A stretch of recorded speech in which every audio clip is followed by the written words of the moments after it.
यारो, ये डरावनी कहानी सुनने की ताकत है तुम में? अगर हां, तो दिल थाम के बैठो, क्योंकि ये कहानी तुम्हारे रोंगटे खड़े कर देगी। चलो फिर शुरू करते हैं।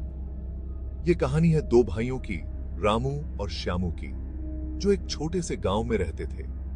एक छोटे से गांव में रामू और श्यामू रहते थे, अपने मम्मी पापा रमेश और सुनीता के साथ। ये गांव बहुत ही शांत और प्यारा था, लेकिन इसके एक कोने में एक पुरानी और डरावनी हवेली थी। मम्मी पापा तो बहुत प्यारे थे, लेकिन गांव में एक पुरानी हवेली थी जिससे सब डरते थे। लोग कहते थे कि उस हवेली में भूत प्रेत रहते हैं। एक दिन रामू और श्यामू के दोस्तों ने चैलेंज किया कि रात में उस हवेली में जाकर देखें क्या हो रहा है। दोस्तों ने कहा, अगर तुम सच में बहादुर हो तो इस चैलेंज को पूरा करके दिखाओ। रामू और श्यामू ने हिम्मत जुटाई और रात के अंधेरे में हवेली चल दिए। दोनों के दिल में डर था, लेकिन दोस्तों के सामने अपनी बहादुरी साबित करने का जुनून भी था। जैसे ही अंदर गए, हवेली की खिड़कियां अपने आप बंद हो गईं और धीमी धीमी आवाजें सुनाई देने लगी। हवेली के अंदर का माहौल बहुत ही डरावना था। दोनों भाई डर तो गए, पर हिम्मत नहीं हारे।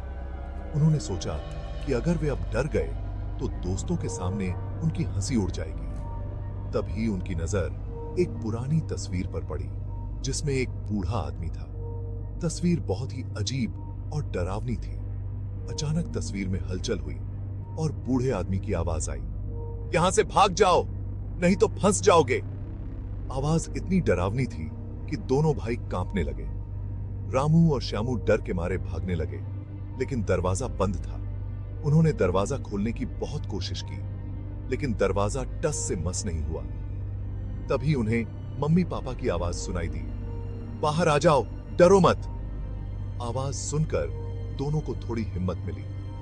हिम्मत करके दोनों ने दरवाजा खोला और देखा कि मम्मी पापा सामने खड़े हैं। दोनों भाई दौड़कर मम्मी पापा के गले लग गए। दरअसल ये सब एक सपना था। दोनों भाई अपने बिस्तर पर थे और ये सब एक डरावना सपना था। लेकिन इस सपने ने दोनों भाइयों को एक सबक सिखा दिया कि कभी भी बिना सोचे समझे अनजान जगहों पर नहीं जाना चाहिए। उन्होंने सीखा कि बहादुरी दिखाने के लिए अपनी जान जोखिम में नहीं डालनी चाहिए। क्या आप लोगों ने भी कभी ऐसी डरावनी कहानी सुनी है? अगर हां, तो हमें कमेंट में जरूर बताना। कमेंट में जरूर बताना। और अगर आपको यह कहानी पसंद आई हो तो इसे अपने दोस्तों के साथ शेयर करें। और ऐसी ही मजेदार कहानियों के लिए हर दिन नया चैनल को सब्सक्राइब करें, ताकि आप कोई भी कहानी मिस न करें। वीडियो को लाइक करें और बेल आइकन दबाएं, ताकि अगली कहानी मिस ना हो। धन्यवाद।